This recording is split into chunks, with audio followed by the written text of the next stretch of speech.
Hi everyone, it's me, Sandy Cruz of Sandy K Nutrition, Health and Lifestyle Queen. For years now, I've been bringing to you conversations about wellness from incredible guests from all over the world. Discover a fresh take on healthy living for midlife and beyond, one that embraces balance and reason, without letting only science dictate every aspect of our wellness. Join me and my guests as we explore ways that we can age gracefully with in-depth conversations about the thyroid, about hormones, and other alternative wellness options for you and your family. True wellness nurtures a healthy body, mind, spirit, and soul. And we cover all of these essential aspects to help you live a balanced, joyful life. Be sure to follow my show, rate it, review it, and share it. Always remember, my friends, balanced living works. Hi, everyone. Welcome to Sandy K Nutrition, Health and Lifestyle Queen. Today, I'm going to talk to you about something that you rarely hear about. I'm going to talk to you about digestion, and I promise, hang in there. If you've got gut issues, if you've got all sorts of issues and you're trying all these different hacks and biohacks, you might want to hang in and listen to this podcast first, because this might be just that thing that you never thought of. Most of you who follow me, you know I'm a registered holistic nutritionist, and I'm going to get down to the basics, but I promise I'm going to make it interesting for you. Because the fact is that many people, okay, I'm a nutritionist, although I sometimes forget the basics too, but many of us have forgotten the basics, and we are looking at that shiny new toy to optimize our health and our longevity, but we're not doing the basics. So I'm actually even going to build on what I talked about last week, which is cultivating more joy. And you're going to be really surprised by a lot of this. So most people don't have digestive issues. They have attention issues. They have nervous system issues. They have presence issues. And a lot of it really goes down to how we live. And I was really inspired by recording this podcast and last week's, because I've been watching the series Love Story. I'm sure a lot of you are watching it. And I remember the 90s so well. I'm a Gen X woman. I was born in 1970, and so I'm 56. And I remember, we were so much more present. Our attention spans were longer. And so I'm going to actually talk about something as quickly as I can so that you hang in there and listen, because I'm going to give you a practice at the end that I myself have been doing. And I love how it makes me feel. So here we go. We are a culture of hacking our health, but we refuse to do the basics. Whereas before, we had no choice. The basics were normal living. We will track our macros, wear glucose monitors, take our probiotics, buy supplements. We will cold plunge. We will get in that sauna. We will do the fasting, which I've talked about how that is certainly not good for everyone. We will detox. We will biohack. We will optimize. We will take peptides. We will stack protocols. We will chase that shiny new toy. But we eat standing up. We eat in the car. We eat while we're scrolling. We eat when we're stressed out. We eat while rushing, or even still, we rush to just put food in our mouth. We eat without chewing. We eat without tasting, and we eat without presence. Those are facts. We're trying to build a mansion on a cracked foundation. You see what I'm saying about all of those different hacks? It's like, well, wait a second. We need to get to the basics first.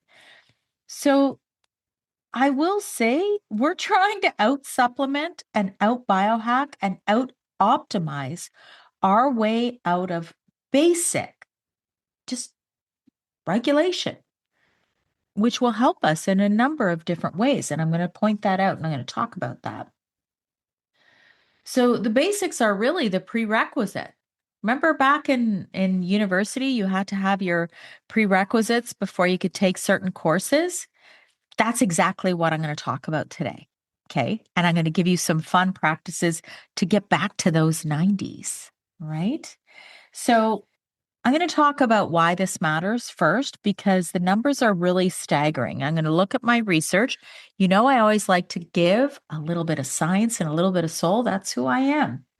So, digestive disorders have exploded in the last 20 or so years. Here's some real stats. The NIH estimates that 60 to 70 million Americans now have a diagnosable digestive disorder, which is 1 in 5 adults. That is crazy. A 2021 global study, this was the Lancet, um, found that 40% of the world's population now experiences functional GI symptoms. IBS has doubled since the 1990s, now affecting 10 to 15% of adults. GERD has increased by 50% in 2 decades. And yes, of course, I'm not going to say that this isn't a multifactorial reason. Our food sources, how we eat, which is what I'm going to talk about, um, those are major factors. Also, just, garbage in, garbage out. That's just the way it goes.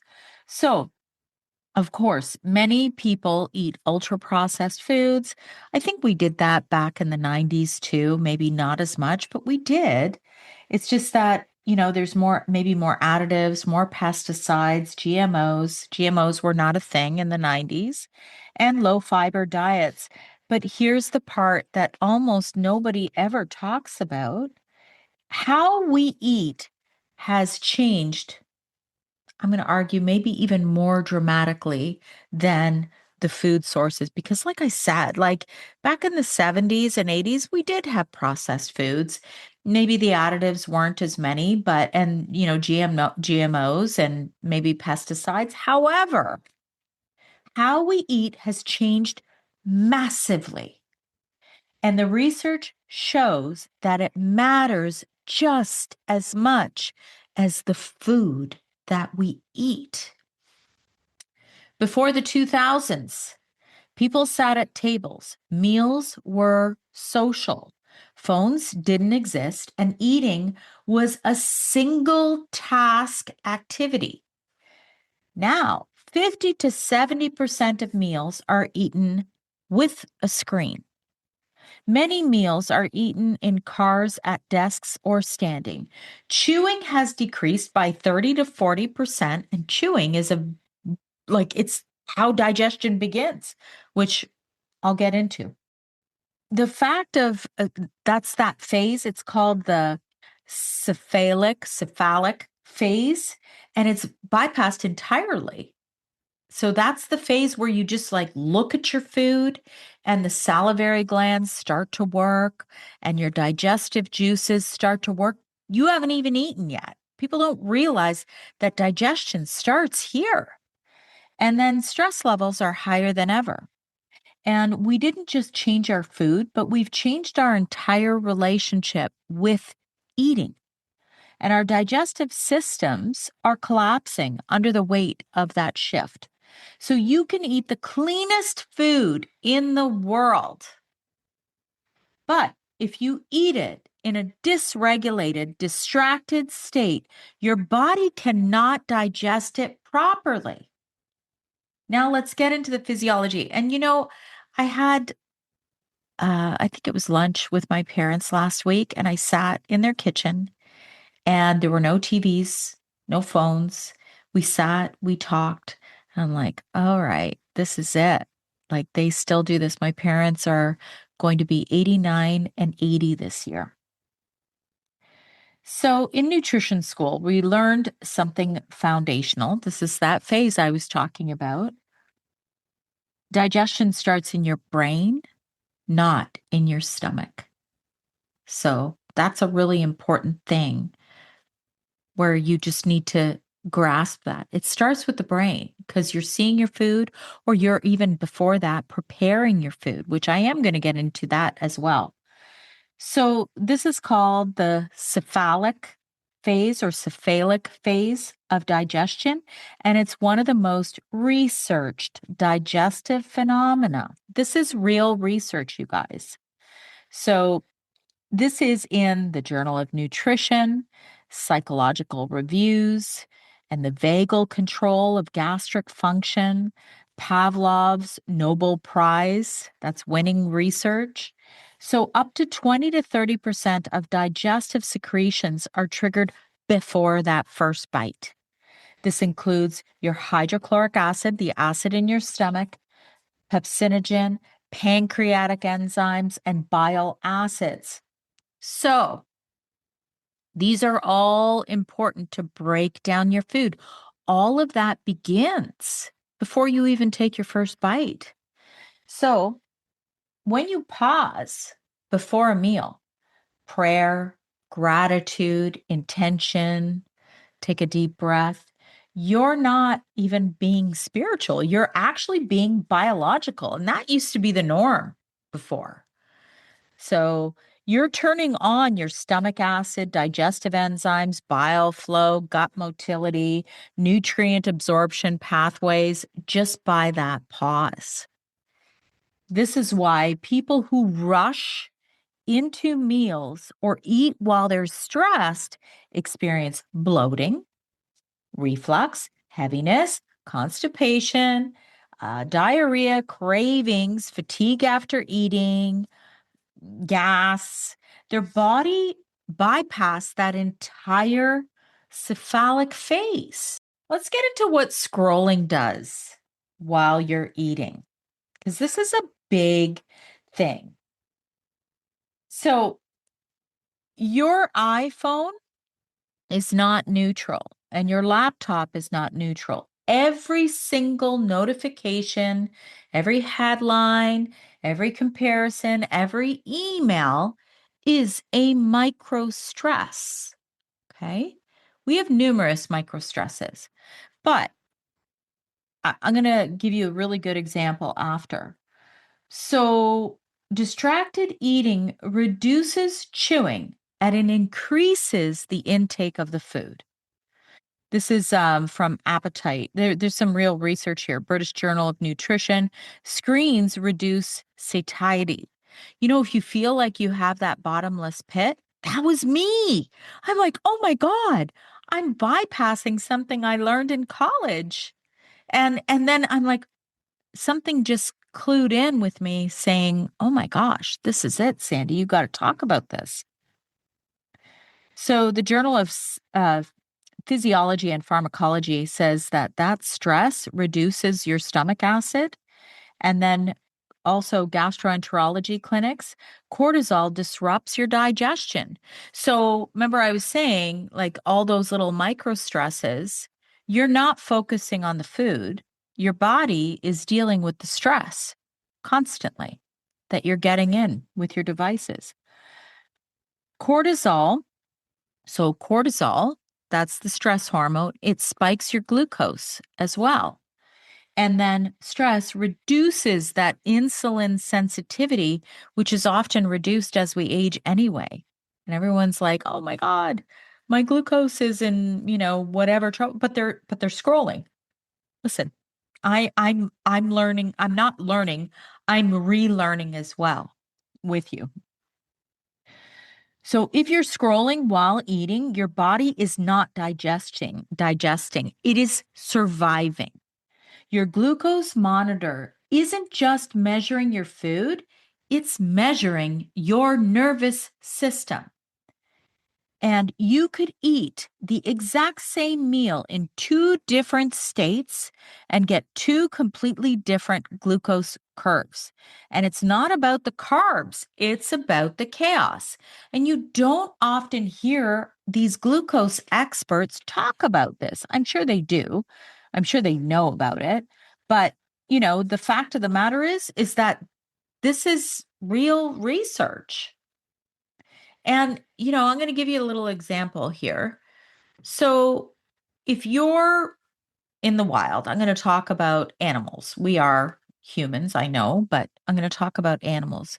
When they are in a really stressed out state, they cannot stop to, have a Cheeto. You know what I'm saying?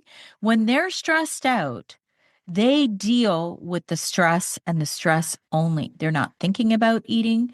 They're not eating. They're not doing anything but dealing with the stress. And we, as humans, although granted, we are humans, we're trying to do it all, but our bodies are telling us that we cannot. Okay. And the research supports that. Let's talk about cooking. Cooking as somatic, everyone's talking about somatic therapy, cooking as somatic priming for the meal. This is why I'm always like, people, if you can, not if you can cook every day. You can cook simple meals if you're a really busy individual, but make it a priority. So cooking is not just a chore, it's somatic priming. So, olfactory stimulation increases digestive secretions. And then there's the priming, which increases the enzyme output. So, this is actual real research here. So, when you cook, you smell the food, you see the food, you touch the food, you taste as you go, and you anticipate the meal. And all of that activates that cephalic phase. This is why food you cook yourself often will sit better. Your body trusts what you prepare. And then, in addition to that, I don't know if you've noticed, but whenever you cook the meal, if you're really present, no phones, no laptop, you're sitting there in conversation, you often won't eat as much as if, you go and grab a McDonald's meal. Why you shouldn't eat everyone's food. I'm always going to talk about, spirit and soul. So this is more about neuroception and interoception. So a lot of women feel this but rarely articulate it, but I'm going to articulate it. There is something called the polyvagal theory. There's also something called social threat, which alters digestion. I talked about that with the lion, stressed out. And then there's interoception and emotional context. So if someone dislikes you, envies you, judges you, drains you, stresses you, you don't feel comfortable with them, but you just you're that go along person, your body does not feel safe receiving from them, and your digestion will not be optimal. And this is why you can eat the same meal cooked by somebody who loves you and it feels nourishing. And then, maybe you're at somebody's house and maybe they're jealous of you, or, you have that kind of more of a I'm going to say it's a tense relationship. And then that food can feel heavy. So your body's not confused. Your body's really wise. I say that all the time. Our bodies always know. I don't eat everyone's food because not everyone has good energy towards me. And my body can feel that. Eating is receiving, and you cannot receive from everyone. I had to put that in there because you hear about this, but there's some I don't know how concrete the research is, but it's there. So let's talk about the different phases. I just want to get a little bit more detailed with that. So there's the cephalic phase. The brain anticipates the food. I've talked about that. The oral phase, which is chewing and the salivary enzymes. You've got the enzymes in your saliva. The gastric phase, that's the stomach acid and the pepsin. The intestinal phase, which is the pancreatic enzymes and the bile. Then there's the large intestine, fermentation and elimination. And then you overlay the nervous system. So then when you're in the parasympathetic state, your digestion is on. When you're in the sympathetic state, your digestion is off. Back to that whole lion. Eating distracted keeps you in that sympathetic state. So if you're eating in fight or flight all the time, you're trying to digest while you have the brakes on. So, stress in the glycemic response is really important. This research is from Diabetes Care, JCEM, Psychoneuroendocrinology, and it shows that stress increases glucose. Many of us already know this. Stress reduces insulin sensitivity. Stress increases post meal glucose spikes. So, before you go and cut the carbs and cut all these things out of your diet, I want you to sit down before you eat your meal and think, what state am I in right now as I'm about to eat this meal? Because your glucose monitor is reading your nervous system, not just your macros. So, joy, pleasure, and digestion. This is the one piece that kind of connects to last week's episode. Pleasure increases the vagal tone. It improves digestion. It increases nutrient absorption. It reduces cravings and it stabilizes the glucose. So joy is not dessert. Joy is part of the meal. Joy is metabolic. And when you enjoy your food, parasympathetic tone increases, digestion improves, satisfaction increases, cravings decrease, glucose stabilizes, and joy literally changes how your body processes a meal. So, that was a nice, short, and sweet podcast. And now I'm going to give you my practice. I want you to try this. Okay. I want you to, first of all, do not preach to anyone else at your table. Because I realized that the second I try and say, put your phones down to everybody in my house, guess what happens? My stress goes up because nobody listens. I have adults in my house. I can't tell them what to do. It's different if you have younger children. You can say, put the phones away. You can have these rules. However, with all adults, all it's going to do is cause stress. So I say nothing, but I put my phone off the table and I put it on do not disturb, not just the silence so that you can hear the buzzing. Do not disturb. My laptop is closed and away. Even if the TV's on, I don't sit and watch TV ever while I eat. Never have. And what I want you to do is before you eat, I don't care if you're religious or not religious, set an intention, say a prayer, do whatever feels good, take a few deep breaths, be thankful and grateful for the food that you're about to eat. And you can say this out loud, you can keep this internal. Be grateful, but also be thankful in advance that this food is going to nourish your cells. It's going to help you age better. It's going to help your body do what you need your body to do. So do that. Pause, breathe, then eat, and watch this, because this is what I've noticed, my doing this for about a week, is that because I have purposely put my phone away. Everybody at my table, they were not looking at their phone because I was conversing with them. And so my influence was very positive on the conversations at the table and everyone else who was there. And if someone didn't choose to talk, you know what I do? I look outside the window. I find it very pleasing. I look at the birds, whatever. And then when I'm done eating, I kind of pause for a second to see how I feel. Am I satiated? Am I full?